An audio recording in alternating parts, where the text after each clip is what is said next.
Russia is threatening the US over strikes on Iran. Everyone who fought in Ukraine will be banned from entering the European Union, and the countries of the Persian Gulf are preparing for the fall of the regime in Iran. And we'll talk about why Putin is so precisely cosplaying one of the most bloodthirsty maniacs of our time.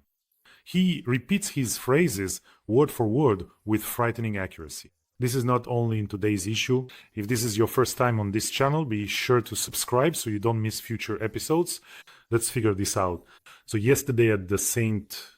Petersburg International Economic Forum, Nabiullina came out and said, the resources that allowed the Russian economy to grow for 2 years under war and sanctions have been exhausted.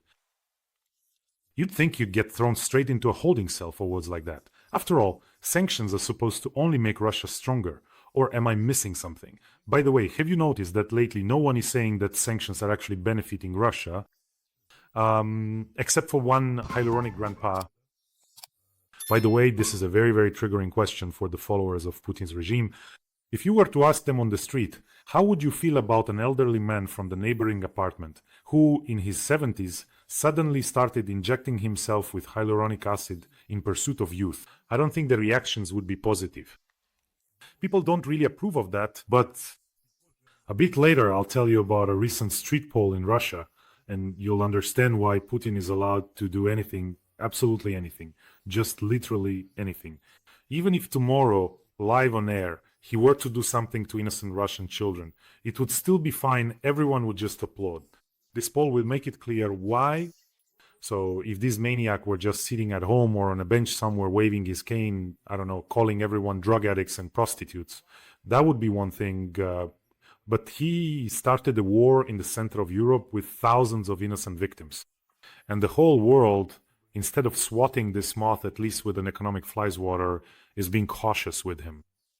By the way, last night, as further proof of this ghoul's true nature, there was a massive strike on Odessa. Once again, residential buildings were burning, high-rises there was a direct hit on a high-rise, and the buildings of a higher education institution were struck. There are casualties, but, the savages wouldn't be themselves if, at the very moment they were bombing Ukraine, they didn't declare the inadmissibility of strikes on Iran. The Russian Ministry of Foreign Affairs once again states that American strikes on Iran, and I quote, are fraught with uncontrollable consequences and calls to refrain from them. Zakharova has already made this statement, and earlier Deputy Foreign Minister Ryabkov made a similar statement. I wonder, what exactly do they mean by uncontrollable consequences? What is it, that Medvedev will just explode from anger into atoms, into ethanol? Or what will happen to him? What will happen? For Putin, losing Iran after Syria now would be a complete disaster. And as for uncontrollable consequences for the US, are you serious? What are you going to do this time?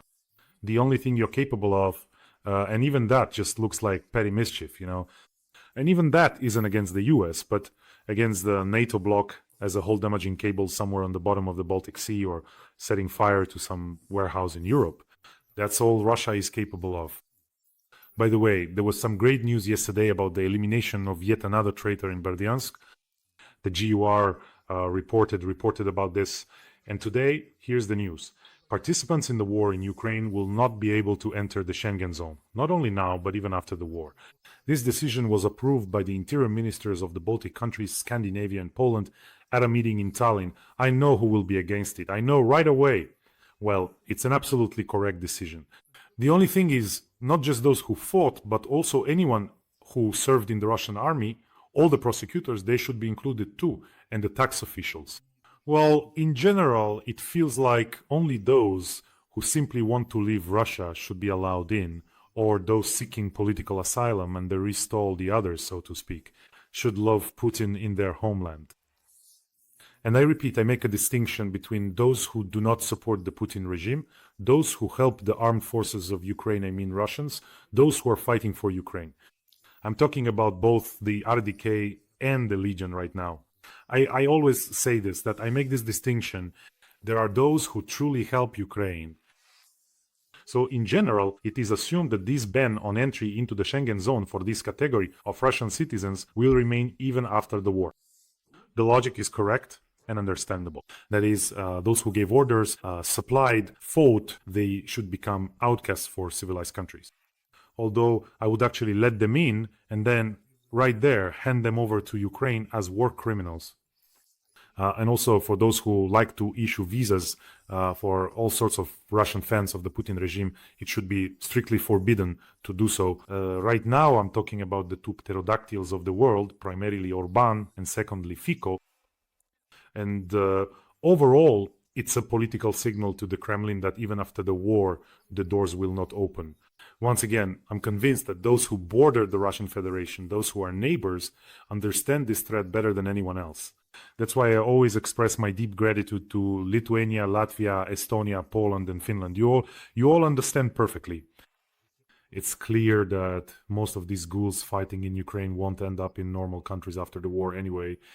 I think Russia is facing something like an analog of the cold summer of 1953, only multiplied by 10. Let me remind you, after Stalin's death, Beria granted amnesty to about 1 million prisoners. And no political ones, but rather criminal ones. And then it began, I think those who remember that film know what I mean. And Russia is facing pretty much the same thing. By the way, friends, we have an important fundraiser going on. And as I was just talking about those who are defending Ukraine, we are raising money for the 100 and Honest Brigade to buy a vampire hexacopter. It's also known as Baba Yaga. Right now, the 100 and Honest Brigade is defending Chasiv Yar, one of the toughest fronts. These are truly fierce warriors. They are guaranteed to deliver retribution right onto the heads of the Russians for all Ukrainians.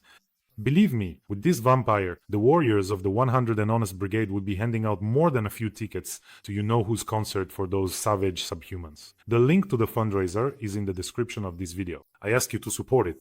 The link to the fundraiser is in the comments. There you'll also find the fundraiser card number, as well as PayPal for those who want to help from abroad. We've already raised half of the total together, so I'm really asking for your support. And if you're not watching on my channel, here's a QR code that will take you straight to the fundraiser. As always, my sincere and heartfelt gratitude to you for helping our soldiers and from them as well. By the way, here Kabayev Axid let slip about his little Kabayevs. For the first time, he talked about his granddaughter. Look at what he said. But, you know me, I would have just let this news pass by, but he said that his granddaughter speaks Chinese fluently because her nanny is from Beijing. Remember, Putin once said somewhere that some of the little members of his family speak Chi well. That's probably what he meant. Although if he lies, it doesn't cost him much. He's been lying his whole life. And in general, he's afraid to show his family to his own people. To his own people. Why is that? It's ridiculous. Who are they to be shown anything? And by the way, Bloomberg writes that Lukashenko also has personal ties with China. His son Kolya is studying at Peking University. I'm almost certain that both of them, I mean Putin and Lukashenko, have arrangements to be received there in case they need to flee. I just have one question. Will they also accept Putin's replicas? You know, the ones who travel to the front lines and other places, the ones who don't really look much like him. Will they be brought to the border by the busload? Or will they fly by plane? By the way, does it not bother Putin supporters that, in fact, it was Xi Jinping who presided over the parade in Moscow? And that Russia has gotten itself into some kind of irreversible, crippling economic dependence on China. And the top ghoul's granddaughter already speaks Chinese. No? Doesn't the puzzle fit together anywhere for you? Well, alright, that's a trick question. Maybe someone will solve it later. In general, Syria showed just how fragile a regime can be. Even if you have your own army, your own repressive apparatus, your own prisons both above and below ground, basically Syria showed that poof, and Prigozhin showed it too.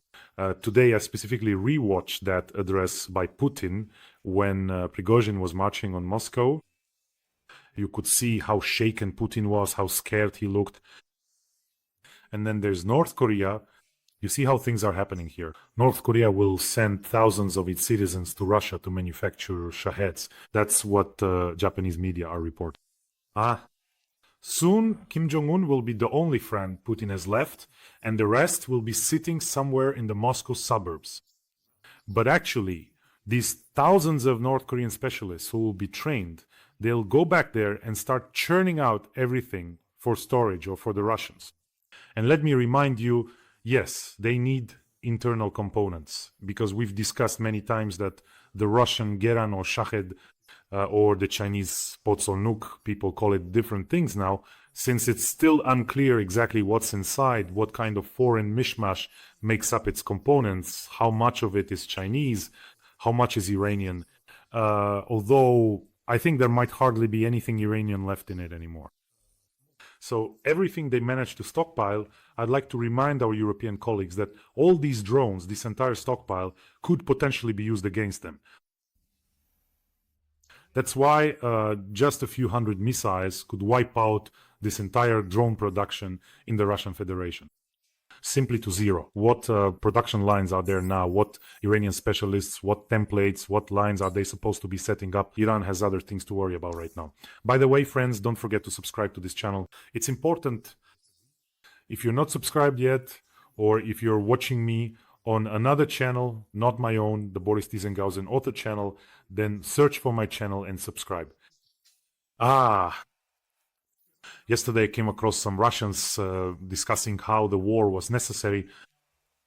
There are a lot of clips compiled there, including claims that, attention, Putin doesn't know what's happening in the country, that pensions are small, that people have to struggle to survive, that it's hard. But what interested me most was the section with Russians' responses about the war.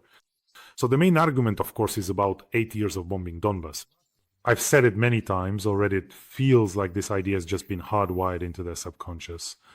It's like when regime supporters were sleeping, this idea was somehow sewn in so deeply that if you wake them up half conscious, they might not remember their own children's birthdays or even their own name, but they'll definitely remember 8 years of bombing Donbas.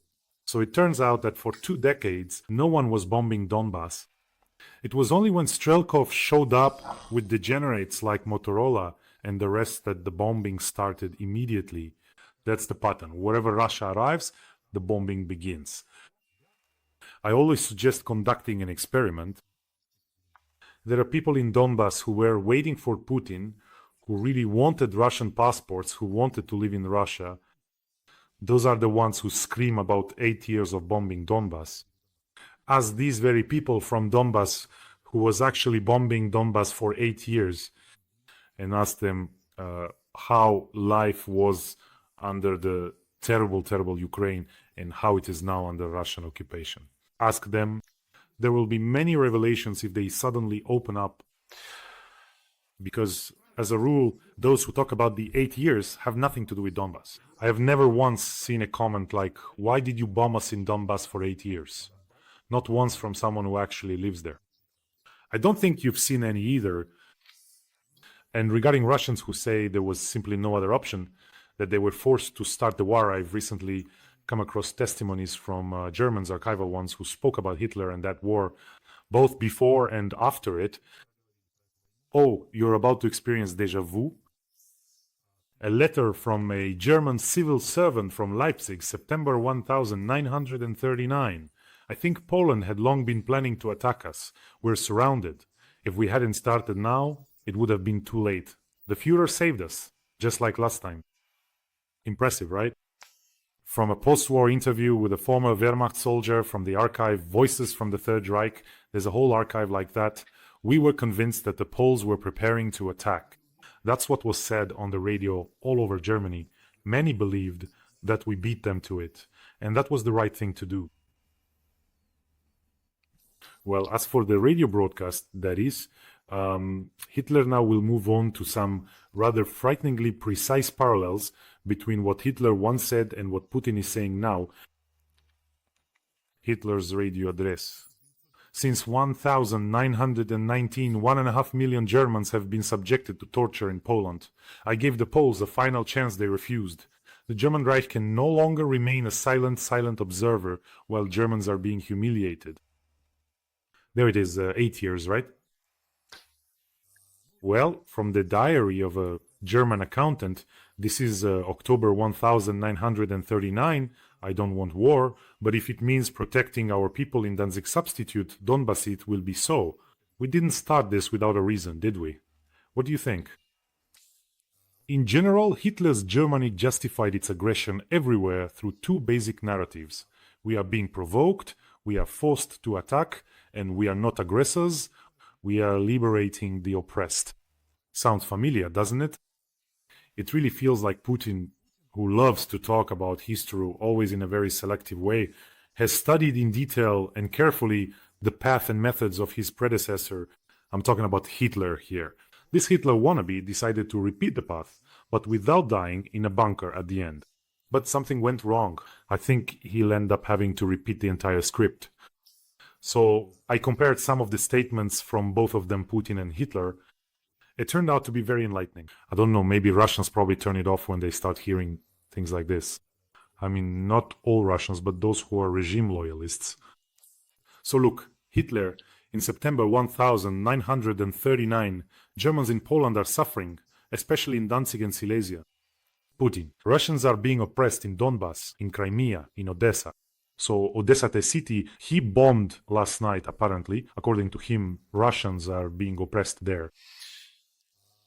Hitler's speech before the Reichstag. If we hadn't struck now, Poland would have struck first. I won't even bother repeating Putin's lines. I think you know perfectly well. Absolutely, absolutely. We are liberating the German population. They called us for help. Isn't that right? We asked Hitler in the official communique. We asked the West, but the West was deaf. The West did not hear our red lines Putin's message. What do you think of that? And then there's Hitler on Czechoslovakia. Where did Putin get demilitarization? What do you think? This is a staging ground for an attack on the Reich. We are forced to disarm the aggressor, Hitler said about Czechoslovakia. Well, Putin came up with the word demilitarization. How about that? And then everything goes as usual. Again, everything as usual. I even found a gift for Lukashenko. Look, Lukashenko, rejoice. The collective farm hegemon is going to be clapping his hands right now.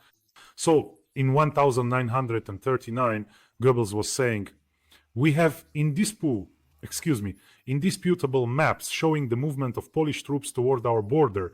We know they want to strike and are preparing an attack. And now I'll show you the tuberous great Führer echoes him. Beautiful. The spiral of history in some monstrously, such an eerily similar repetition. As I said, everything should end the same way as it did for, Putin's idol. The Gulf countries are preparing for the fall of the Iranian regime and its consequences. Reuters reports this.